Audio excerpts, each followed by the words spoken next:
morning.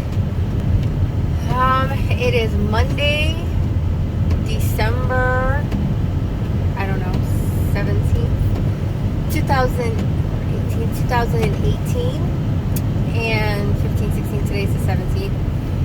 And I am on the way to work.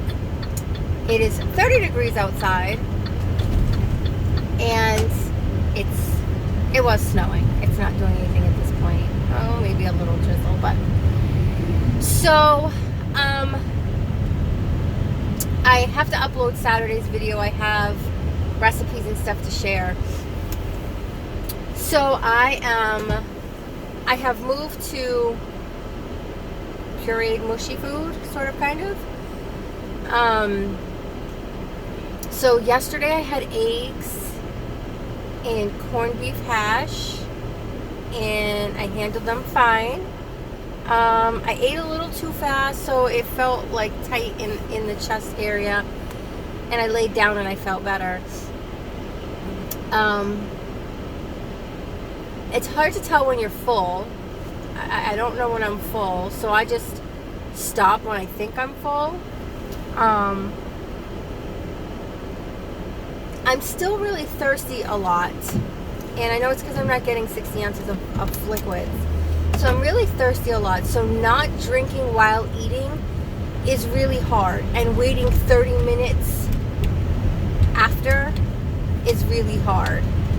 So maybe later on it'll get easier, but at this point it's really hard, like, because I'm thirsty already, and then I'm eating something that's making me thirstier, and so I don't know. It's gonna be hard, I can tell, but I'll figure it out. I did not have the ricotta bake yet. I figured I'd wait until a little bit later on, and not that it makes a difference, because I had pickle juice 3 days after surgery, or 4 days after surgery, so I'm pretty sure the acid from the tomatoes isn't going to make a difference. I had vinegar, I had pickle juice, so I'm sure tomatoes from the marinara sauce is not going to make a difference. But I figured I'd wait until a little later in the week. I go to the doctor's today for my 2-week checkup. So even though this is the third Monday, the third, and then with surgery, so that was 1 whole week. And then last week was 2 whole weeks. So this technically will be 3 weeks. But they're saying because it's the second Monday after surgery, this is 3 weeks, 2 weeks. No, buddy. Sorry, this is week 3. So I am I'm going there today, so we'll get a weigh-in today. My scale at home said I was 121. So we'll see what the scale at the doctor's office says I am. But yesterday, I had eggs and corned beef hash for breakfast. I had leftover corned beef hash for lunch and dinner.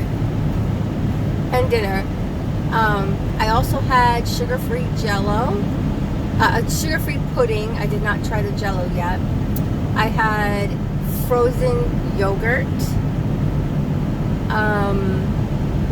All of this I've tolerated just fine. I've already told you about the sugar-free candy that I had, that gave me the poops, and so I have not had it since.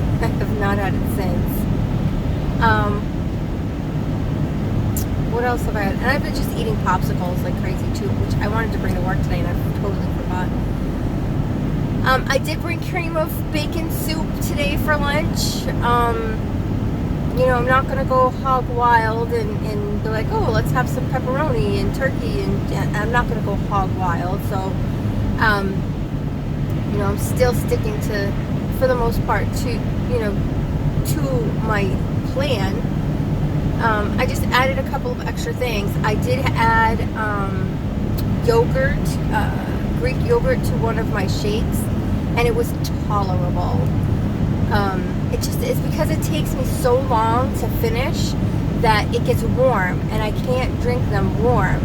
So even with adding, and then when you add ice, they get watery. So because it takes so long to drink, and so it doesn't taste good after a while. So I wind up wasting it. You know, like, I mean, it just sucks. You know, like I bought Gatorade to drink, Gatorade to G2, even though it has, you know, I mean, it's not a whole lot of sugar, but it's still enough. But I bought one anyway, and you normally could have that done, you know, in like 4 hours before the surgery. You know, even sipping little sips, I didn't finish it. It took me 2 days to finish it. You know, it's just crazy. So I don't know. I brought my drink today. It's 30 ounces of water. My goal is to try to finish it before my doctor's appointment today. I will be leaving at 1:30, so my goal is to try to finish that whole entire cup before I leave for work today. And then drink some water. You know, like I said before, now things are changing. You know, before I could drink warm water, now I can't drink warm water. Warm water is gross to me, so it's got to be ice cold. I tried eggnog. Can't do it. I used to love eggnog. Now I'm going to give it a try again. I'm going to give it a different brand, because this was, I don't remember what brand it was. So I'm going to try a different brand, because it just tasted really nutmeggy. So I will try a different brand and see how that goes. But what I drink, can't do it. So but I was able to eat eggs no problem. Before, eggs used to give me heartburn. Well, not heartburn, but like I would burp eggs. If I ate an egg, I would burp eggs. I had none of that this time. So, which is excellent. Now, this is scrambled eggs, mind you. So, you know, it may be different with eating a whole egg. I don't really know. Or egg salad or any of that stuff. I don't really know. I haven't gone that far. But so far, so good. I still love corned beef hash. Again, eggs and corned beef hash, because it took me so long to eat, was cold. So I'm going to have to learn how to start liking cold food. Because it's going to take me a while to eat, and just shitty. So, what else? Just excited to be expanding the food repertoire. I am really, really excited. I do have Jell-O, and these are pre-made that I bought, but I also bought the ones that I have to make myself so I can add my protein in. And I just figured I would eat the ones that were pre-made first, and then make my own so I can add the protein in. If all of that's in my refrigerator, I'm not going to eat it. It's going to wind up going in the garbage. So I will finish the ones that I have pre-made, and then once those are gone, I will go ahead and make my own with the protein, so I have the extra protein, since I'm not getting all the protein in other ways. But now that I'm eating other things, like I got extra protein in the eggs yesterday. I bought Fairlife milk, chocolate milk, and so I drank some of that, just no problem. And I forgot, I have like little ones that have different flavors in them, and those have 15 grams of protein, and those weren't bad either. So, well, the one I tasted yesterday wasn't bad. So I figured I would buy, you know, a bunch of those and drink those to get that extra protein in there. Because just a little one has 15 grams of protein. So if I have that first thing in the morning, you know, that's kicking off 15 grams of protein. And then I think my soup has 2 grams of protein, you know, so that's 17 grams. And then my drink has, I think, 20 grams of protein. The one that I'm drinking the IsoPure isolate. So, oh great, I'm behind the plow truck. So I think that has 15 grams or something like that of protein, because I cut it in half. So, you know, that's what, 15 and 15 is 30, so I'm at 32 grams of protein. And then I just gotta find 50 more grams of protein somewhere in there. Don't know how I will do that, but I will figure it out. Smell the metal against the concrete.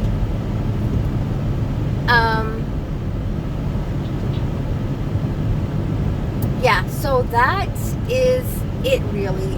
You know, right now it's just trying to figure out the balance, trying to figure out the belly and what I can consume and what's good and what's not good. You know, a lot of people I see struggle, you know, with what should I do? Should I do this? Should I do that? Should I eat? Should I go against my doctor's, you know, plan? Blah, blah, blah, blah, blah, blah, blah. Let me just tell you this. Unless the plan is specifically written for you, it can be changed. And I don't care what a doctor says. I don't care what a dietitian says. You have to listen to your body. Plain and simple. It's your body. And so you made the decision to do this. I don't want you to think that, now I'm not a doctor and I'm not a dietitian, but I am a person experiencing and going through this, and 90% of them have not. And if you talk to people who have gone through this, they will tell you that this is a trial and error.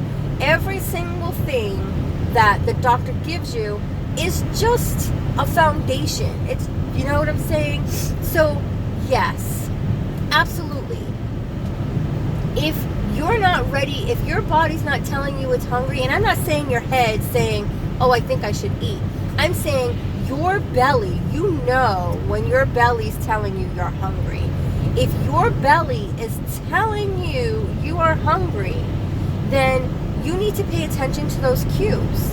So like when I work out afterwards, I work out, like I work out. So like I'm making a sweat, and I don't sweat normally, but I work out to a sweat and to heavy breathing, to all of, so I'm using energy. Even before the belly thing, when I was working out, I would not want to eat right away, but I'd say probably, because I was drinking while I was working out, but I would say probably, you know, I'd probably say about an hour after my workout, when everything's calmed down and things, my body cued me, hey, you need to eat. And that's when I knew I needed to have a protein, you know, protein dinner or something, you know, and so we would. But now I know the difference between my mind telling me I'm hungry because this is my normal routine, 10 o'clock snack, 12 o'clock lunch, 2 o'clock snack, 4 or 5 o'clock dinner. I know the difference between my mind telling me you need to eat and my belly telling me. And it's not just the growling, because now your belly makes all kinds of noises, but your body will give you cues. Like if you're thirsty, like I am, your body is telling you you need hydration. You need something to drink to fill that, because you're becoming dehydrated. So that's where my focus is trying to get that liquid in. And I sip all the way up until I go to sleep. And then I'm even sipping when I get up to go to the bathroom in the middle of the night, because I'm trying to get in those liquids, you know, from what it is. And of course, first thing in the morning, I'm going to need hydration, because I have not been sipping all night long. So your body uses a lot of those, you know, your liquids, I guess, hydration, while you're sleeping. So of course you're going to feel dehydrated. Of course you're going to want liquids when you wake up in the morning. And that's why I keep a bottle of water beside my bed. Now, of course, now I can't drink hot water. So I got to figure that out. But I still drink, I still take sips of it regardless, even though it's hot. I still take sips of it in the middle of the night because it is something that I have to do. I'm probably going to wind up freezing a bottle of water and then taking that and keeping that beside my bed so that way it slowly defrosts all night long and I have something cold all night long and first thing in the morning to sip. That's probably what I'm going to wind up doing. But, you know, these are things that you have to work on. And so you have to listen to the cues of your body and what your body's telling you. Like on Thursday after surgery, my inner thigh was hurting. Like, you know, I was complaining about my inner thigh hurting. And even Thursday, I couldn't walk up my stairs by myself because the pain was so bad. Or Friday. So that's when I had the pickle juice. And once I had the pickle juice, that fixed it. It's the cues that you have to listen to. Now, you can't revert back to the way you used to eat before. So you can't go and say, okay, I'm going to go eat, you know, a bag of chips, or I'm going to go. You have to make smart choices when you're doing it. And right now we're on limited, you know, you're on a limited diet, so there's only so much that you can do. I'm consuming more fat at this point because of the cereal than I am anything else. But, you know, it's a balance at this point. You're still getting nutrition and stuff for your body. You know, because you can't eat fruits, you can't eat vegetables, you can't eat any of that stuff yet. Which, in other countries, they do it totally different. So, in Australia, I've seen a couple of people post in Australia that as soon as you're out of surgery, they try you with liquids. If you're able to handle that, then they put you on puree right away. Because their mindset is you need the nutrition from food to heal properly, which is what I'm saying. Like, and of course, by all means, do what your doctor says and listen to your doctor. You know, you don't have to follow what I'm saying, and you don't have to do what I'm saying because I'm not a doctor and I can't give you advice. You know, as far as that's concerned, I can just give you what I'm doing, but I don't want you to feel guilty if you're doing what you're doing and feel like you're going against your doctor. You have to do what's best for you and how you are recovering, because the plans that they have written are just a flat generic plan for everybody. But at the same time, you have to be mindful. This is a new change, so you can't go back to eating the way you were. If you're craving Oreos and chips, you obviously know damn well you shouldn't be eating Oreos and chips. Like, you know, like I see them sitting on my dresser and I want to eat them, but I know that I should not be eating them. So even after, when I'm ready to have junk food, I'm not going to have them, because I know that that is a waste of putting in my body, and all of this hard work that I've put in this far is just pointless. So you have to be, you know, really think about what it is that you want to do with where you're going and what you're headed, because the tool that you're given with the surgery is just that. It's a tool. It's not going to prevent you from eating, you know, well, maybe some people it does from what I've seen, but, you know, you have to make those choices. It's not going to, you know, make the choices for you. You have to make those good choices. You have to make those good decisions. You know, like I'm already stressing because I'm like, well, I really don't want to eat, you know, refried beans and regatta bake, because that's not the healthiest thing to eat. But at the same time, it's high in calcium, high in potassium. You know, so it is good in that aspect because it's giving me natural nutrients instead of the artificial ones that I'm taking from the vitamins.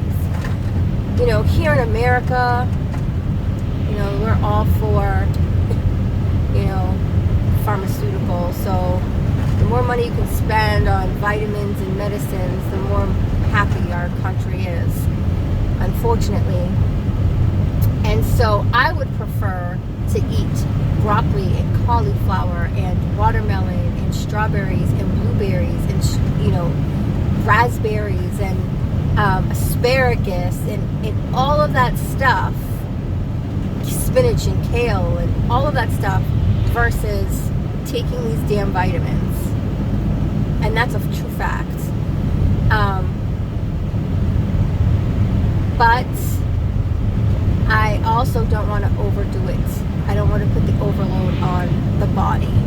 So I have not, and I will not. I will slowly wean those into my system.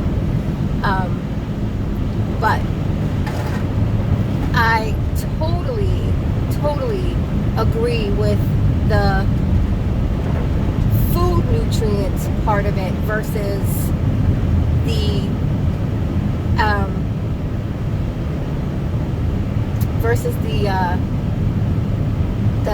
artificial pill version of it. I totally agree with the natural way. I think that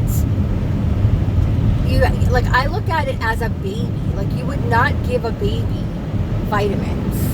You know, you slowly introduce foods to babies and you see what they tolerate and what they don't tolerate, and then you go from there. And that's how I'm looking at it. Like, I am a baby and I am starting over, and